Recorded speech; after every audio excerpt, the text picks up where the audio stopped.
I'm sure it was a bit of a impatient, patient wait at the waterhole, but we've managed to get the other camera on and just move slightly as well so that we can see a bit more. I wish I could reach up there and just move that branch, but unfortunately it's too far. And also I'm sure the leopard won't appreciate that. But he's busy feeding again, just literally as you came back onto the car with us, he moved and it seems he's eating again. So he's just dropped a little piece. Yeah, and he doesn't want to lose a single morsel of this. Isn't this just magic? Again, very difficult to see, but just from the little bit we can see of him, this looks like that's the beacon male, that younger male that's around sometimes. He's still a little bit shy sometimes. Oh, look at that, such a beautiful cat. You can see why people fall in love with leopard. Oh, look at him.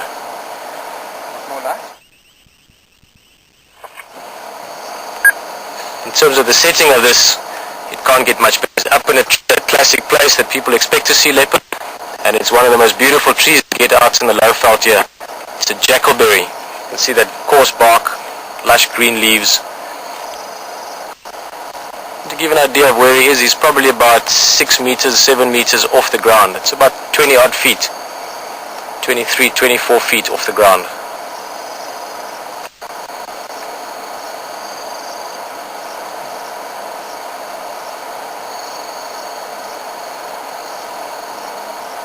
Oh, and aren't we just lucky? I mean, we've had a triple luck so far. First with elephant on the way, then with the leopard being here, and then he's moving now. He could have easily spent another hour just sleeping, but he's decided he can fit another few bites into his belly.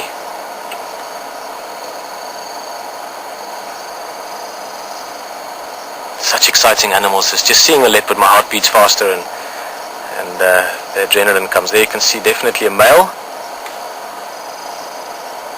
I'm not quite sure what he's doing. He's trying to... Maybe there's another piece of meat down there. I'm not quite sure why he went down there. Let's see.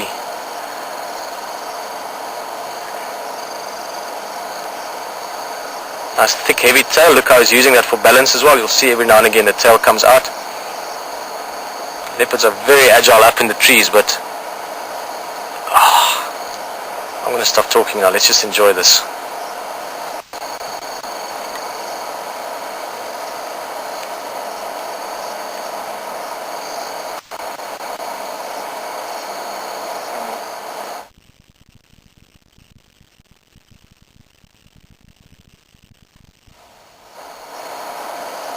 I know it's slightly dark, but just when he's looking out this way, I don't want to put the light on him too much.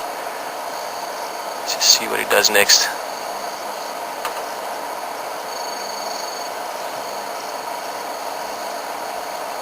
See the tail in the back there again, just for balance.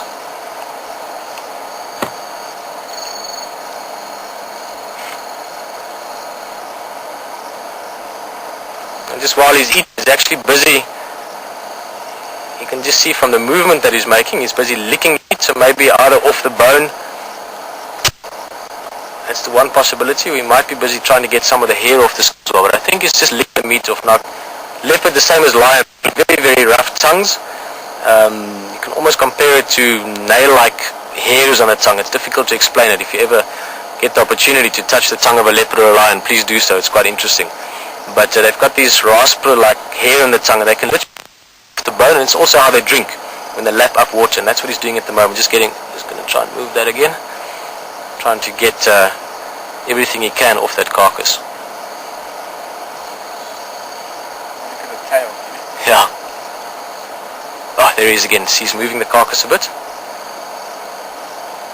Just trying to place it better. Now what he doesn't want to do is he doesn't want this to fall out of the tree. As long as that meat's up in the tree, he's got that to himself. Nothing's going to come take it from him there, unless maybe a bigger leopard. But that tree is too difficult. Lion, hyena, nothing is going to get up there. So as long as he's careful about not dropping the food, he's got all the time in the world to eat it. But it does happen. I've seen on many occasions where they just do the right or the wrong move and the carcass drops out, and something at the bottom just snaps it up. I haven't noticed the hyena yet. We haven't looked around too much. There's also very thick bush around the base of this tree, but I haven't seen hyenas, but I'm sure they'll be around if they're not here yet.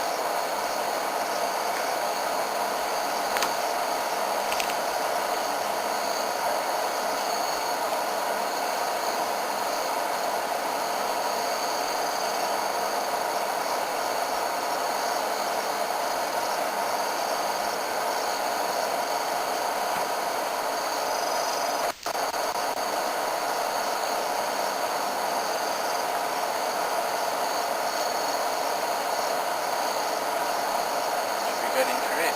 I was just thinking that, James, it's unfortunately quite far away, but let's give it a try maybe. Just do what James is asking, that we're going to go to infrared just now. We're just going to get the light on it and so on as well.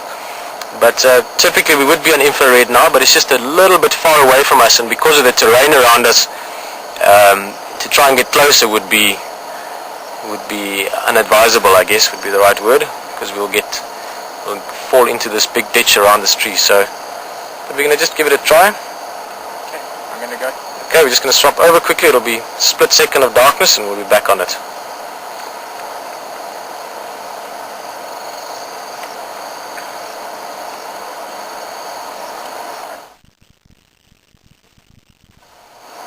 Okay, thanks Haley, all looking good.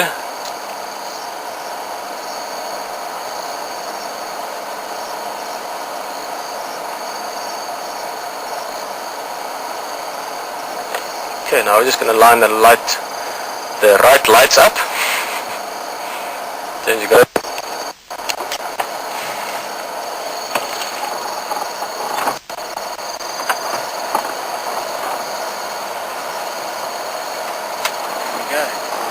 Okay, now just to repaint this picture around us for you. At the moment, James and myself, Haley, all of us out here, can see exactly what you are seeing, nothing more. If I look in that direction, I'm just looking at darkness. I can see a few stars in the back. To be honest with you, I can see the false Southern Cross, and the Southern Cross just coming up through the back of that tree. But total darkness around us. And this would be the same case for this leopard as well. At the moment, we've only got infrared light on it. And that's quite cool. We are now totally non-invasive into this nocturnal environment. We are purely spectators, observing what's going on here.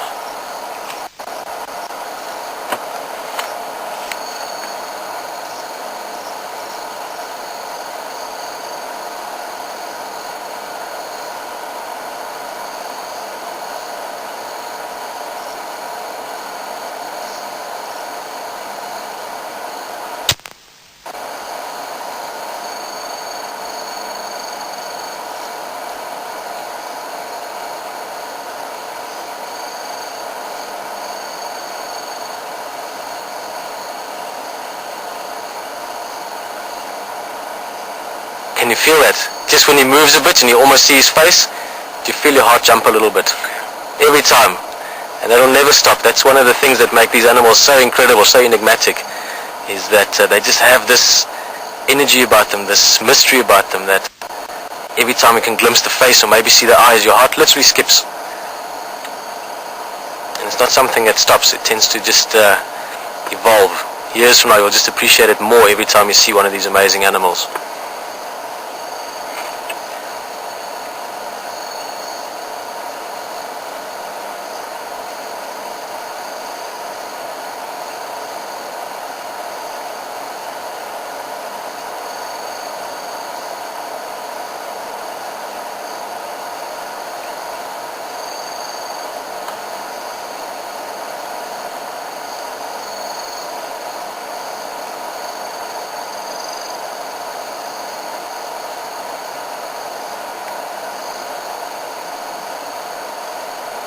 Oh, I can hear something in the bottom here. I'm just going to look around